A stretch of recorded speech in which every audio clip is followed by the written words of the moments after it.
Rikki-Tikki-Tavi. At the hole where he went in, Red-Eye called to Wrinkle-Skin, "Hear what little Red-Eye saith? Nag, come up and dance with Death. Eye to eye and head to head, keep the measure, Nag. This shall end when one is dead. At thy pleasure, Nag. Turn for turn and twist for twist. Run and hide thee, Nag. Ha! The hooded Death has missed. Woe betide thee, Nag." This is the story of the great war that Rikki-Tikki-Tavi fought single-handed through the bathrooms of the big bungalow in Sagowli Cantonment. Darzee, the tailor bird, helped him, and Chuchundra, the muskrat, who never comes out into the middle of the floor, but always creeps round by the wall, gave him advice, but Rikki-Tikki did the real fighting. He was a mongoose, rather like a little cat in his fur and his tail, but quite like a weasel in his head and his habits. His eyes and the end of his restless nose were pink. He could scratch himself anywhere he pleased with any leg, front or back, that he chose to use. He could fluff up his tail till it looked like a bottle brush, and his war cry, as he scuttled through the long grass, was "Rik-Tikki-Tikki-Tikki-Tick." One day a high summer flood washed him out of the burrow where he lived with his father and mother, and carried him, kicking and clucking, down a roadside ditch. He found a little wisp of grass floating there, and clung to it till he lost his senses. When he revived he was lying in the hot sun on the middle of a garden path, very draggled indeed, and a small boy was saying, "Here's a dead mongoose. Let's have a funeral." "No," said his mother, "let's take him in and dry him. Perhaps he isn't really dead." They took him into the house, and a big man picked him up between his finger and thumb, and said he was not dead, but half choked. So they wrapped him in cotton wool, and warmed him over a little fire, and he opened his eyes and sneezed. "Now," said the big man, he was an Englishman who had just moved into the bungalow, "don't frighten him, and we'll see what he'll do." It is the hardest thing in the world to frighten a mongoose, because he is eaten up from nose to tail with curiosity. The motto of all the mongoose family is, "Run and find out." And Rikki-Tikki was a true mongoose. He looked at the cotton wool, decided that it was not good to eat, ran all round the table, sat up and put his fur in order, scratched himself, and jumped on the small boy's shoulder. "Don't be frightened, Teddy," said his father. "That's his way of making friends." "Ouch! He's tickling under my chin," said Teddy. Rikki-Tikki looked down between the boy's collar and neck, snuffed at his ear, and climbed down to the floor, where he sat rubbing his nose. "Good gracious!" said Teddy's mother. "And that's a wild creature? I suppose he's so tame because we've been kind to him." "All mongooses are like that," said her husband. "If Teddy doesn't pick him up by the tail, or try to put him in a cage, he'll run in and out of the house all day long. Let's give him something to eat." They gave him a little piece of raw meat. Rikki-Tikki liked it immensely, and when it was finished he went out into the veranda and sat in the sunshine and fluffed up his fur to make it dry to the roots. Then he felt better. "There are more things to find out about this house," he said to himself, "than all my family could find out in all their lives. I shall certainly stay and find out." He spent all that day roaming over the house. He nearly drowned himself in the bathtubs, put his nose into the ink on a writing table, and burned it on the end of the big man's cigar, for he climbed up in the big man's lap to see how writing was done. At nightfall he ran into Teddy's nursery to watch how kerosene lamps were lighted, and when Teddy went to bed, Rikki-Tikki climbed up too. But he was a restless companion, because he had to get up and attend to every noise all through the night, and find out what made it. Teddy's mother and father came in, the last thing, to look at their boy, and Rikki-Tikki was awake on the pillow. "I don't like that," said Teddy's mother. "He may bite the child." "He'll do no such thing," said the father. "Teddy's safer with that little beast than if he had a bloodhound to watch him. If a snake came into the nursery now—" But Teddy's mother wouldn't think of anything so awful. Early in the morning Rikki-Tikki came to early breakfast in the veranda, riding on Teddy's shoulder, and they gave him banana and some boiled egg. He sat on all their laps, one after the other, because every well-brought-up mongoose always hopes to be a house mongoose some day, and have rooms to run about in. And Rikki-Tikki's mother, she used to live in the general's house at Segowli, had carefully told Rikki what to do if ever he came across white men. Then Rikki-Tikki went out into the garden to see what was to be seen. It was a large garden, only half cultivated, with bushes as big as summer houses of Marshall Neil roses, lime and orange trees, clumps of bamboos, and thickets of high grass. Rikki-Tikki licked his lips. "This is a splendid hunting ground," he said, and his tail grew bottle-brushy at the thought of it, and he scuttled up and down the garden, snuffling here and there, till he heard very sorrowful voices in a thorn bush. It was Darzee, the tailor bird, and his wife. They had made a beautiful nest by pulling 2 big leaves together and stitching them up the edges with fibers, and had filled the hollow with cotton and downy fluff. The nest swayed to and fro as they sat on the rim and cried. "What is the matter?" asked Rikki-Tikki.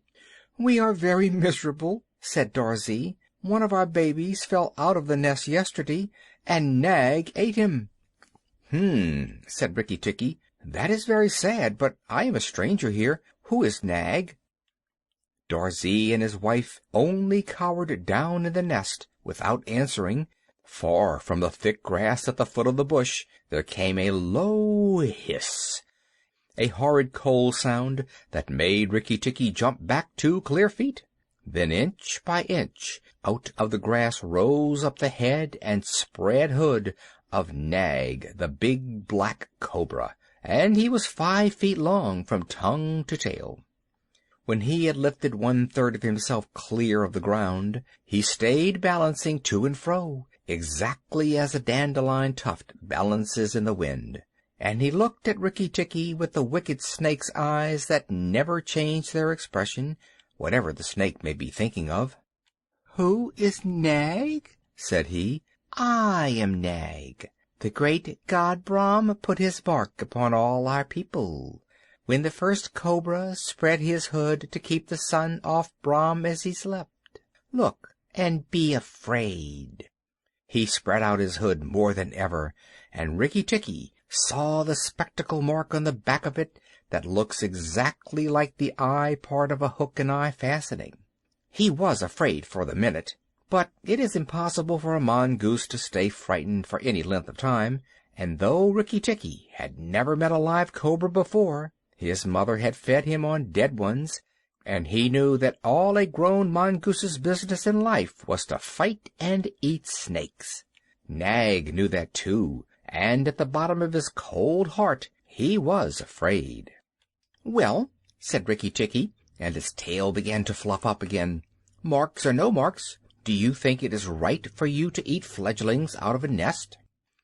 Nag was thinking to himself, and watching the least little movement in the grass behind Rikki-Tikki.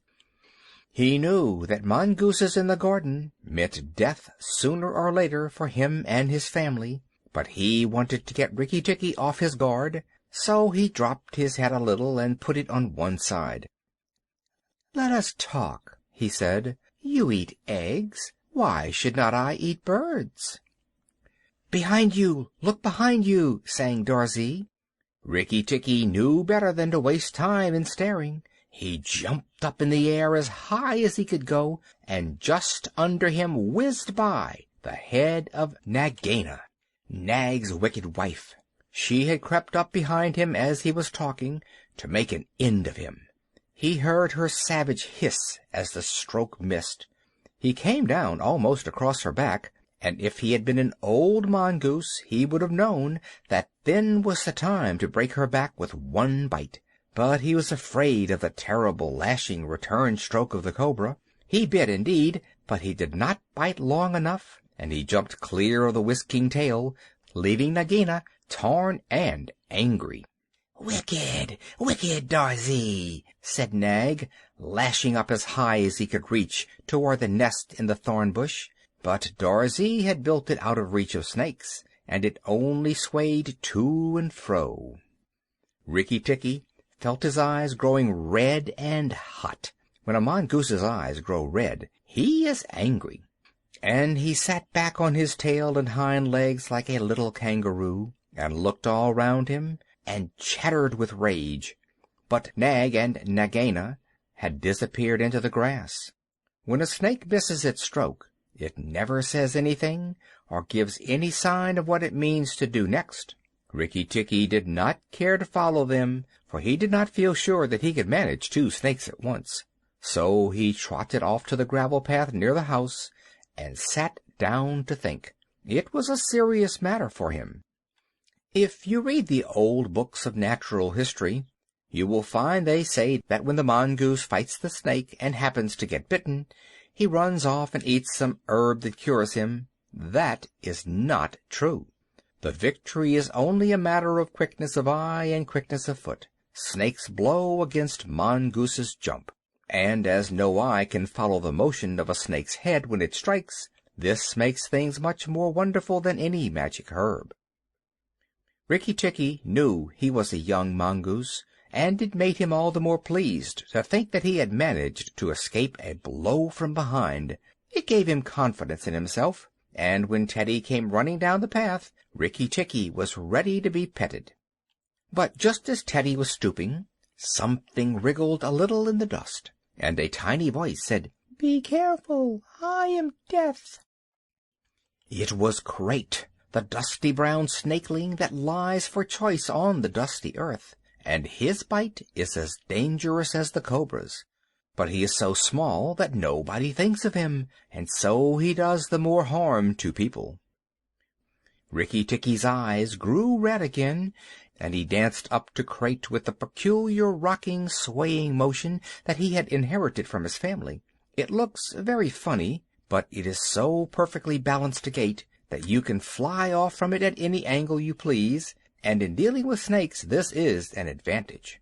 If Rikki-Tikki had only known, he was doing a much more dangerous thing than fighting Nag, for Crate is so small, and can turn so quickly, that unless Rikki bit him close to the back of the head, he would get the return stroke in his eye or his lip. But Rikki did not know. His eyes were all red, and he rocked back and forth, looking for a good place to hold. Crate struck out. Rikki jumped sideways and tried to run in, but the wicked little dusty gray head lashed within a fraction of his shoulder, and he had to jump over the body, and the head followed his heels close.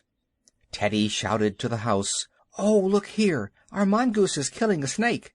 And Rikki-Tikki heard a scream from Teddy's mother.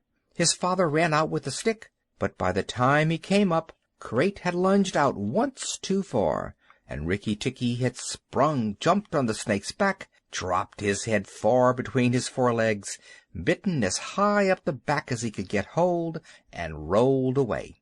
That bite paralyzed Crate, and Rikki-Tikki was just going to eat him from the tail, after the custom of his family at dinner, when he remembered that a full meal makes a slow mongoose, and if he wanted all his strength and quickness ready, he must keep himself thin.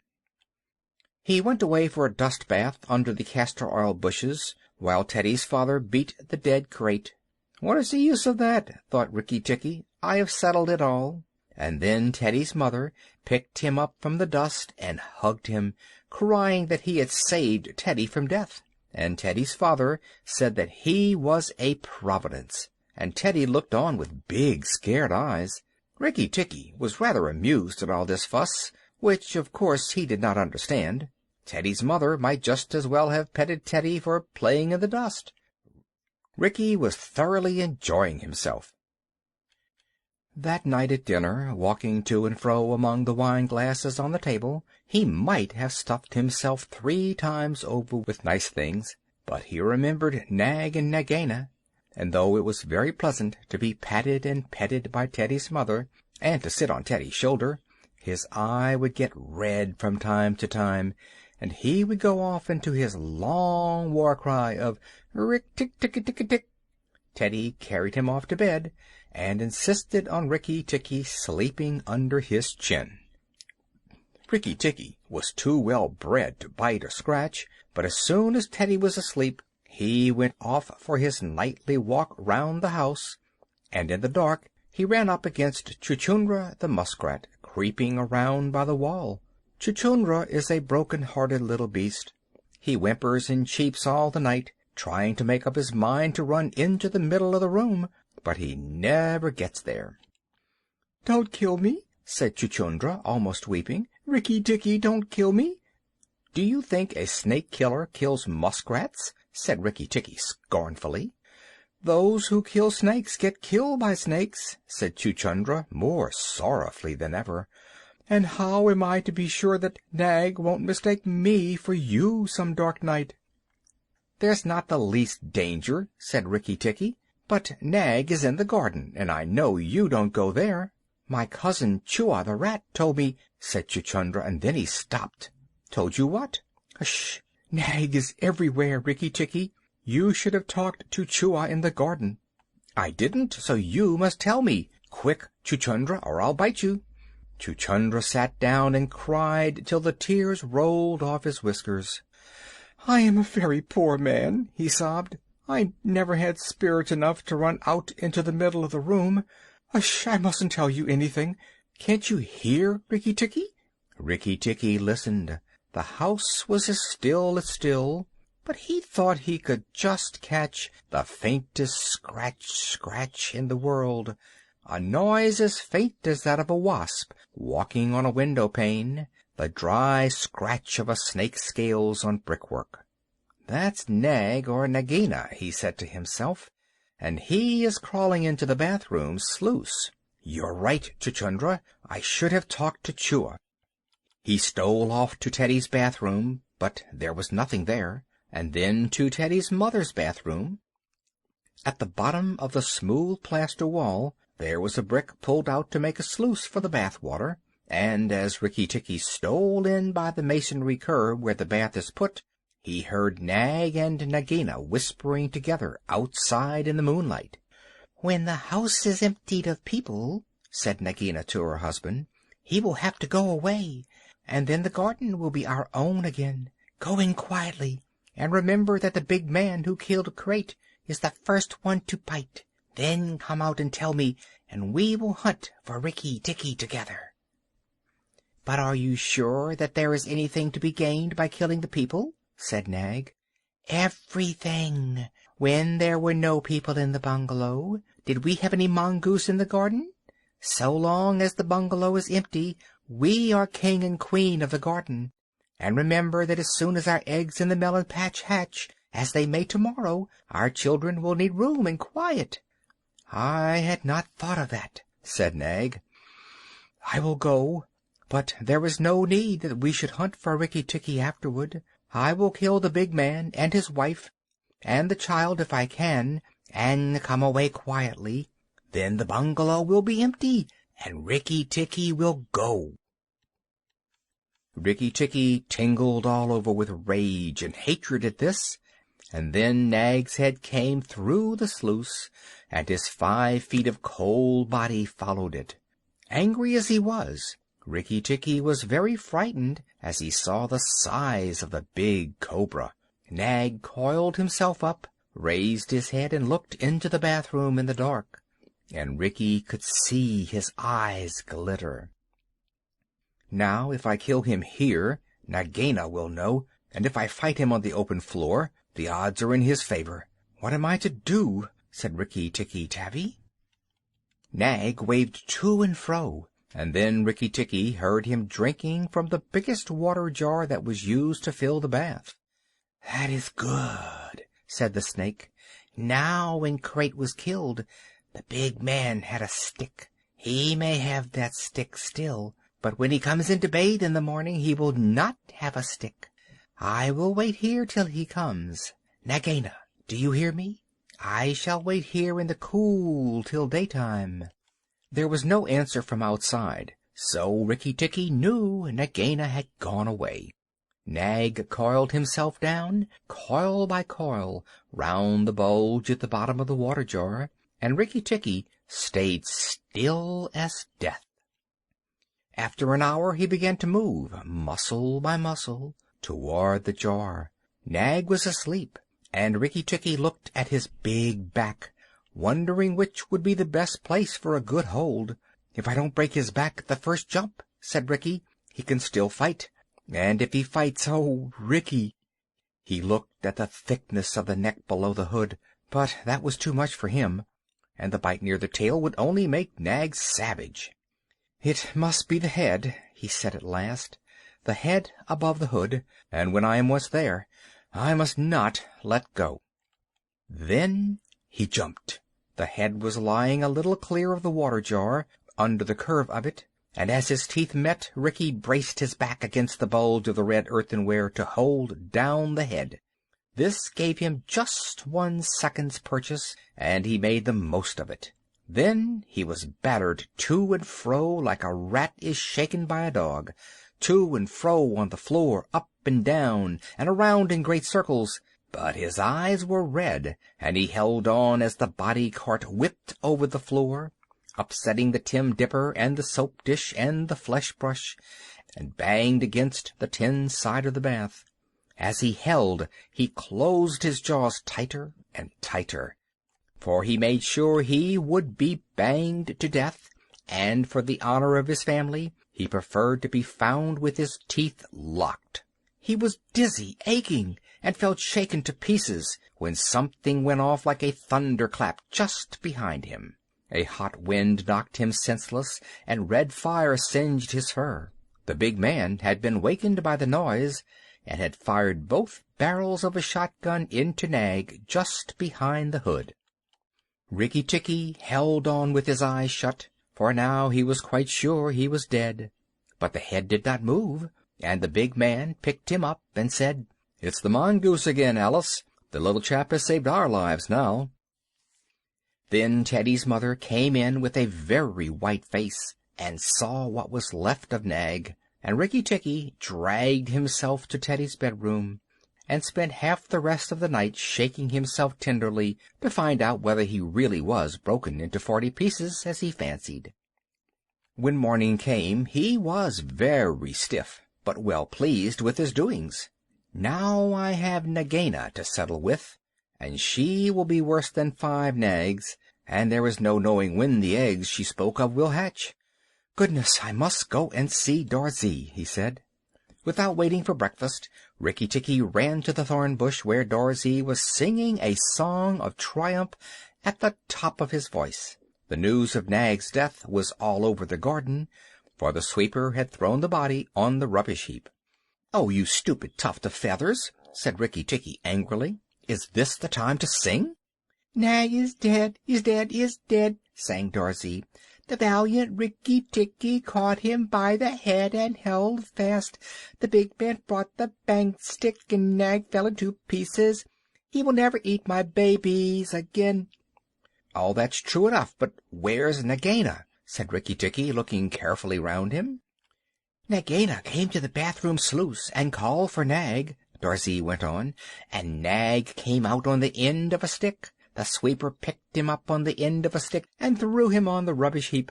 Let us sing about the red-eyed Rikki-Tikki." And Darzee filled his throat and sang. "If I could get up to your nest, I'd roll your babies out," said Rikki-Tikki. "You don't know when to do the right thing at the right time. You're safe enough in your nest there, but it's war for me down here. Stop singing a minute, Darzee." "For the great, the beautiful Rikki-Tikki's sake, I will stop," said Darzee. "What is it, O killer of the terrible Nag? Where is Nagaina for the 3rd time?" "On the rubbish heap by the stables, mourning for Nag. Great is Rikki-Tikki with the white teeth. Bother my white teeth! Have you ever heard where she keeps her eggs?" "In the melon bed, on the end nearest the wall, where the sun strikes nearly all day. She hid them there weeks ago." "And you never thought it worth while to tell me? The end nearest the wall, you said. Rikki-Tikki, you are not going to eat her eggs." "Not eat, exactly, no. Darzee, if you have a grain of sense, you will fly off to the stables and pretend that your wing is broken, and let Nagaina chase you away to this bush. I must get to the melon bed, and if I went there now she'd see me. Darzee was a feather-brained little fellow who could never hold more than one idea at a time in his head, and just because he knew that Nagaina's children were born in eggs like his own, he didn't think at first that it was fair to kill them.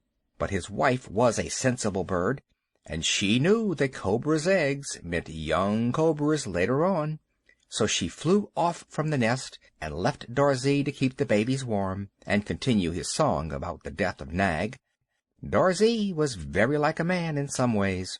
She fluttered in front of Nagaina by the rubbish heap and cried out, "Oh, my wing is broken! The boy in the house threw a stone at me and broke it." Then she fluttered more desperately than ever. Nagaina lifted up her head and hissed, "You warned Rikki-Tikki when I would have killed him. Indeed and truly you've chosen a bad place to be lame in." And she moved toward Darzee's wife, slipping along over the dust. "The boy broke it with the stone," shrieked Darzee's wife.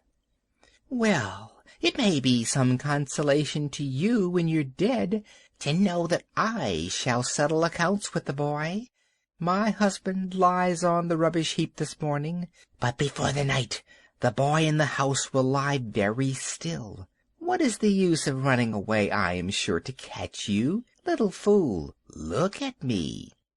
Darzee's wife knew better than to do that, for a bird who looks at a snake's eyes gets so frightened that she cannot move. Darzee's wife fluttered on, piping sorrowfully and never leaving the ground, and Nagaina quickened her pace. Rikki-Tikki heard them going up the path from the stables, and he raced for the end of the melon patch near the wall. There, in the warm litter above the melons, very cunningly hidden, he found 25 eggs, about the size of a bantam's eggs, but with whitish skin instead of shell.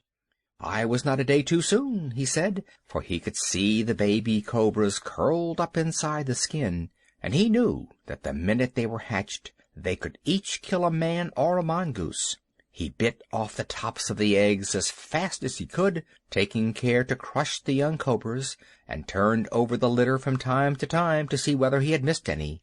At last there were only 3 eggs left, and Rikki-Tikki began to chuckle to himself when he heard Darzee's wife screaming, "Rikki-Tikki, I led Nagaina toward the house, and she has gone into the veranda, and oh, come quickly!